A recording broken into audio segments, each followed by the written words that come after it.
Hello and welcome, and thank you for joining us. We are Future Focus Consulting, and today we present to you IAG Flying High, a strategy to recover and soar.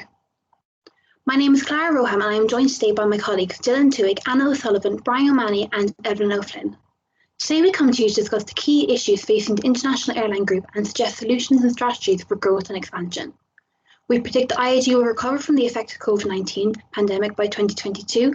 We recommend the group diversify its operations to mitigate future risk. And finally, we suggest the implementation of growth strategies up to and beyond 2026. As you know, IAG is currently one of the world's largest aviation companies, flying to 279 destinations worldwide and carrying an average of 118 million passengers annually. In 2020, the group reported an operating loss of €4,365 million before exceptional items of revenue of €7,868 million, with a reduction in passenger travel and capacity by 74.7% and 66.5% respectively. Despite this, in February 2021, the group generated £2.46 billion to aid the airlines in surviving the current travel slump. The table on screen illustrates IAG's KPI results for 2019 and 2020 relative to its main competitors, Air France, KLM, and Lufthansa. In 2020, IAG was ranked first in terms of capital expenditure, return on investment, and cash flow relative to its competitors. This result is advantageous to the group, putting them in such a favourable position for future returns and will encourage future investors. However, in 2020, IAG's operating margin has lagged behind its competitors. To mitigate this, we suggest streamlining its operations, increasing ancillary revenue, and engaging in joint business planning across the group. As you know, 2020 was a year we won't forget. The pandemic has impacted global economies, resulting in workforce travel restrictions and supply chain disruptions, as well as reduced demand and spending across many sectors. Despite this, IAG has shown resilience and flexibility in such a challenging year. We propose the following strategies to be implemented within the next 18 months to ensure recovery of the group by 2022 and increase cash flow. First, we recommend the group increase its cargo activities to offset the lack of passenger flights in operation at the moment. With a network expanding worldwide, 2020 saw IAG's cargo turnover increase by €200 million to €1.3 billion, making long-haul passenger travel viable and facilitating the transportation of large quantities of PPE, sanitizers, ventilators, and COVID-19 testing kits. We recommend that IAG Cargo focus on distribution of COVID-19 vaccines over the next 12 to 18 months using passenger aircraft. Rapid and efficient distribution of the vaccine will result in passenger travel returning to pre-COVID rates faster. The use and rotation of passenger aircraft will help maintain the lifespan of the grounded fleet. This strategy is to be implemented immediately. We recommend the adoption of the IATA's digital COVID passport app across all airlines within the group. The app provides information to passengers on tests and potential vaccinations required by countries worldwide before travel and presents the location of verified testing facilities. The app also displays test results and proof of vaccination, promoting safe travel and allowing borders of countries to reopen globally. We recommend implementation to occur across all groups in the airlines over the next 3 months to ensure operational, seamless and efficient summer passenger travel. The team recommends IAG invest in a digital dashboard that will allow the airline to anticipate key trends to influence consumer demand for travel. Dashboard will grant top-level management access to the airline's performance, creating transparency within the group and forecasting rising and falling demands, therefore preventing loss of cash flow. The image on the screen illustrates competitor Lufthansa's real-time dashboard. We recommend the adoption of a similar system facilitating the compile of industry and customer data for market predictions. This strategy will be applied in Q4 of 2021. Finally, we recommend the deployment of several marketing campaigns worldwide promoting safe travel and the cleanliness of IAG Airlines and the safety measures the crew take every day to ensure these are met. Delivering on and communicating their improvements in safe travel and sanitation practices to the public will be vital for the successful recovery of the aviation industry. Improving trust in the airlines is a core element in improving customer retention and experience. The campaign will be conducted over each airline social media channel and run for a period of 3 months to encourage the customers to book their summer flights. Thank you. I will now pass you on to my colleague Dylan, who will illustrate the short-haul strategies that we suggest. Hi, I'm Dylan, and as Clara said, I'll talk to you about the company's short-haul strategies as they adapt to your customers' needs. First, in the next 2 years to try and overcome the devastating effects of COVID. But then, as COVID passes, how to be prepared to be able to change the company's strategy with little to no reductions in supply. A massive threat to your company is the growth of low-cost airlines, particularly in the short-haul market. These companies are offering customers a service with no frills. However, we don't think it would be right to cheapen up the service provided by your biggest airlines to try and compete with these, but instead to use a LCC to your advantage, as you're currently doing with Vueling to aid the short-haul demand of customers. But it is important, whilst not to alter too much the quality of the service provided, customers will still try and demand the company to reduce costs where they can and to improve efficiency. One of the best ways to do so would be to invest in technologies, which will be further discussed and explained by Brian later on. As you will see from the graph here, COVID has decimated the short-haul aviation industry in Europe in 2020. Many of IAG's competitors are on their knees. In order to mitigate these struggles of COVID, the company should continue to improve and invest in the hub and spoke network in Eastern Europe, as Brian will also explain in further detail, but also trying to establish one in Africa, which Anna will elaborate on further shortly. With the rise of COVID came the rebirth of the hub and spoke network. This duly led to the decline of point-to-point travel. The business must adapt to these new market demands in order to sustain profitability. We highly recommend, as you will see further from my teammates, that the company must improve and establish hubs over the next 2 years in order to not only survive but to thrive during these troubling economic times. However, it must be noted that as demand returns to pre-COVID levels, we feel that point-to-point will be demanded once again to reduce flying times. Thus, it is crucial the company continues on their current fleet purchasing plan to match this increase in demand. I'll now hand you over to my teammate Anna, who will discuss how IAG should expand supply further into Africa. So our research strongly suggests the expansion of operations in Africa will give immediate and future benefits. The proposed strategy is to increase interest in Royal Air Maroc and Comair. The research overwhelmingly suggests that investment in Africa, combined with the recent progressive industry policies in the region, will eventually lead to an aviation model similar to that of Europe. Royal Air Maroc has been strategically selected as they have in recent years restructured their business and they've cut costs and become significantly more profitable. It would give an immediate benefit through expansion of IAG's portfolio and also future benefits such as being present in the region when demand begins to rise. Sub-Saharan Africa is home to more than 1 billion people, half of whom will be under 25 years old by 2050. This offers a potentially vast market for aviation going forward. This, in conjunction with progressive education in Africa, will encourage great demand for travel for African people, both domestically and abroad. One of the main advantages of acquiring Comair is it will gift the business an already established low-cost carrier, Kulula.com, which operates under Comair currently. Again, we see here the immediate benefit of diversification for your business and the future benefits attached, which is being in a position to have first mover advantage in the low-cost carrier market when point-to-point demand begins to rise in Africa. IAG already have a 1% non-controlling interest in Royal Air Maroc.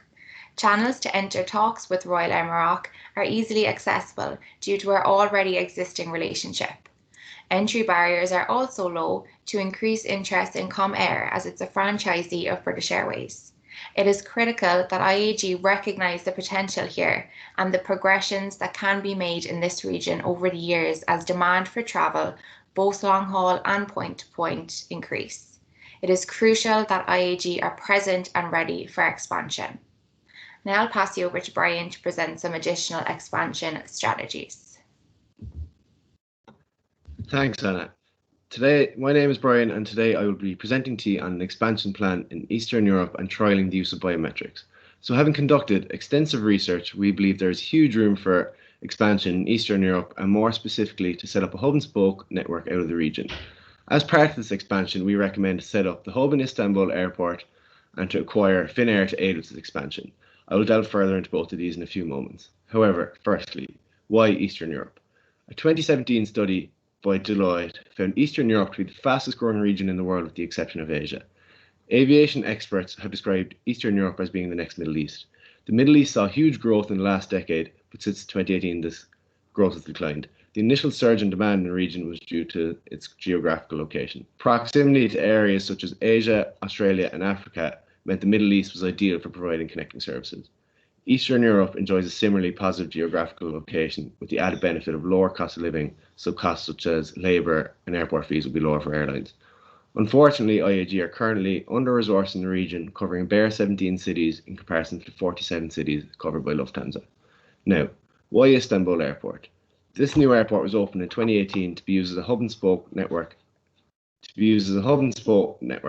This airport currently can cope with 90 million passengers per year, but is expected to rise to 200 million by 2025. There's plans for a further 3 terminals to be opened, and IAG should negotiate to get in on one of these terminals. The advantage of Istanbul Airport is that within 3 hours, airlines can connect 120 countries, 250 international, and 50 domestic destinations. You can be in New York in 11 hours, Tokyo in 12 hours, Sao Paulo in 13 hours, and Cape Town in 11 hours. On top of this, the CSR objectives of the airport are in tune with that of IAG, so it all makes for a perfect fit. Another issue, which airline should be used for this strategy? This is where Finnair comes into the debate. With IAG providing the financial resources, Finnair can provide the expertise of a hub and spoke network. Finnair enjoyed huge success running a hub and spoke network out of Helsinki. Finnair also has one of the most modern and fuel-efficient fleets in Europe, which is a further benefit to the CSR objectives of IAG. Finnair will enjoy increased brand exposure and access to code-sharing agreements, while IAG should enjoy increased profits, increased economies of scale, and above all, allow them to compete in the Eastern European market. While we accept it's a big investment for IAG, the long-run returns will be worth the initial investment, and they will regret not doing so if they miss this opportunity. Now, developing on, it is essential for a company like IAG to move with the times and improve the technology they're using. I can quote Raoul Cooper, British Airways Senior Digital Design Manager, in saying, "The airport of the future will be built upon biometric technology, from check-in and baggage drops to security checks and boarding. From this, it is essential for IAG to begin the implementation of biometrics. It is recommended to trial biometric self-boarding and biometric self-service bag drops with Aer Lingus in Dublin Airport before expanding to other routes and airlines. Biometrics is a big investment for airlines, so finding multiple uses is essential for return on investment. British Airways have already successfully implemented biometrics, which should be a positive for IAG. Firstly, self-boarding biometrics could change the shape of the airline industry. Going back to the British Airways example, they now have the ability to board a full flight of 400 passengers in 22 minutes, half the time it usually takes. In an industry where turnaround time is a key performance indicator, this will be a big advantage. While an aircraft is on the ground, it is essentially not making any money. 58% of airlines consider biometric gates to be a priority, and 64% are planning to roll out the technology into the future. Self-service bag drop is the next strategy I'll go into detail on. Delta were one of the first airlines to trial the process with an investment of $600,000 on 4 self-service bag drop machines, and it proved a major success for them. If the process goes to plan, customers should be able to quickly, securely, and easily check in their own bags, and there should be a reduction in the amount of luggage lost. To bulletproof the process further, IAG could use an app to track the location of luggage, similar to the one used by Delta. Furthermore, employees will be freed up to provide more proactive and thoughtful customer service, such as the British Airways Know Me feature, where employees use Google Images to recognize pilots, captains, and frequent flyers to provide tailored attention to them. Now, having done extensive research on the providers of biometrics, we believe that Iora AI is the best fit for IAG. The English-based company specializes in artificial intelligence for the aviation sector. The USP of Iora is that no one in IAG will need to be an expert in deep learning, as a finished product will be delivered as an API for integration hosted on the cloud. As a result of this, any faults can be instantly fixed in-house. We recommend the usage of the BioAir application, which they provide, which works with a range of IR cameras and is one of non-contact, so won't contribute to any contamination, which will be of huge importance even in a post-COVID world. Should IAG ignore this recommendation, they risk losing major market share into the future, but this strategy should see a big return on investment in the long. Thanks for listening, and I will now pass you on to Evelyn, who will discuss environmental strategies. Hi, I will be discussing IAG's environmental strategies. So CO2 emissions from the aviation industry has doubled in the last 2 decades. There's increasing pressure on the airline industry to use renewable energy and sustainable practices since the aviation industry accounted for about 3% of the EU's total greenhouse gas emissions in 2016. IAG are committed to reaching net zero carbon emissions by the year 2050. And here are some of our strategies that we've included in our 5-year plan to help IAG stay on track to meeting this goal. Such strategies include fleet renewal, operational efficiency, the implementation of biofuel, and offsetting. Carbon offsetting will help IAG reduce carbon taxes on the airline and become a short-term strategy that can help serve as a bridge while IAG take the necessary steps to reduce the airline's emissions over time. IAG will introduce carbon offsetting for each of their airlines to avoid heavy carbon taxes and reduce each airline's harmful effect on the environment. Fuel accounts for around 30% of airlines' operating costs. Therefore, operational efficiency and fleet renewal is a vital strategy that will reduce costs for IAG. IAG will acquire new, more fuel-efficient aircraft for the airline British Airways, as it is one of IAG's largest and most profitable airlines. This will decrease costs as the aircraft will be more fuel efficient. IAG will also replace British Airways' older aircraft with newer and more fuel-efficient airplanes. The introduction of more fuel-efficient aircraft will reduce carbon taxes for the airline as they'll be using less fuel and therefore reducing their CO2 emissions. Yale School of Forestry estimates that the widespread implementation of biofuels could reduce greenhouse gas emissions by up to 85%. A major advantage of biofuels is that they are drop-in fuels, meaning they share the same property as the jet fuel used today, so can be simply blended with the current fuel supply. IAG will use biofuel for the airline Air Europa as a trial. An option for passengers to offset their carbon emissions when purchasing their tickets will be introduced for each of IAG's airlines. IAG will also begin using sustainable aviation fuel, SAF, which will help the company stay in line with the Paris Agreement targets and the aim of reaching net zero carbon emissions by 2050. And finally, IAG will use Vueling as a trial for the introduction of SAF, as it has an upgraded fleet with new generation engines that allows the airlines to increase fuel efficiency and use alternative fuel sources as the fleet are much more advanced. I will now go on to discuss the risks and mitigations associated with each of our strategies. For IAG's African expansion, the risk associated is that the SAATM implementation is delayed, thus aviation remains suppressed. There is also high risk due to political instability and corruption in the regions. However, our plan to manage this risk is to have a soft expansion rather than a hard approach. We will develop our interests as the sector develops, so our risk exposure is minimised. A risk associated with hub and spoke over point to point is that overcommitment to establishing a hub may leave the company vulnerable when customers demand P2P travel again post-COVID. Our strategy to cope with such risk is to maintain fleet size and purchasing plans so as to keep open the ability to switch to P2P travel whenever demand warrants doing so. An issue relating to big data and biometrics include General Data Protection Regulation, GDPR. IAG will invest in securing and protecting data to minimise the risk. IAG will also minimise people's access to the data to only the people who need it to do their jobs. And finally, a risk associated with the acquisition of Finnair is issues arising with staff during the changeover process. However, IAG will ensure staff of Finnair that their jobs won't be affected and they can continue to work as they currently are, and this will therefore minimise the risk. I will now pass you on to Dylan. During the course of our study, we explored the possibility of expanding into other markets other than Eastern Europe and Africa. We investigated the idea of expansion into Asia, Russia, Latin America, and the Middle East. Our report goes into a lot more detail, the positives and negatives of all of these areas, but I'll now just give you a quick synopsis of our findings. We felt that expanding into Asia, despite the risk not being too high, as you can see in the report, it is a highly competitive market, with particularly strong competitors coming from national airlines in the region, such as Singapore Airlines, Japan Airlines, Thai Airways, etc. But also low-cost carriers are constantly changing the aviation market in the region. We felt that expansion into both Russia and Latin America would be very risky due to both areas having a high level of corruption. But also the Russian market is saturated, and we concluded that the infrastructure in Latin America would not suffice for expansion into. Then we got into the Middle East. The risk isn't too high given the Middle East has various positive factors such as a high GDP per capita and great infrastructure, but again, corruption levels are quite high, and the area is prone to conflict. But also, this would lead to the company competing with one of its biggest shareholders in Qatar Airways. I'll now pass you along to Anna, who will conclude this presentation. We believe that this future strategic direction that we have presented will bring much clarity to your management team and also inspire action for your business. The strategies discussed are diverse, they are comprehensive, and they are all attainable.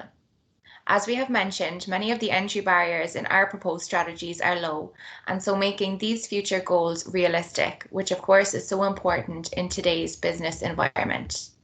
If there are any further questions or you wish to discuss any points further, please do get in touch with a member of our team as we will be available to you for any assistance you may need with implementation. And thank you for listening.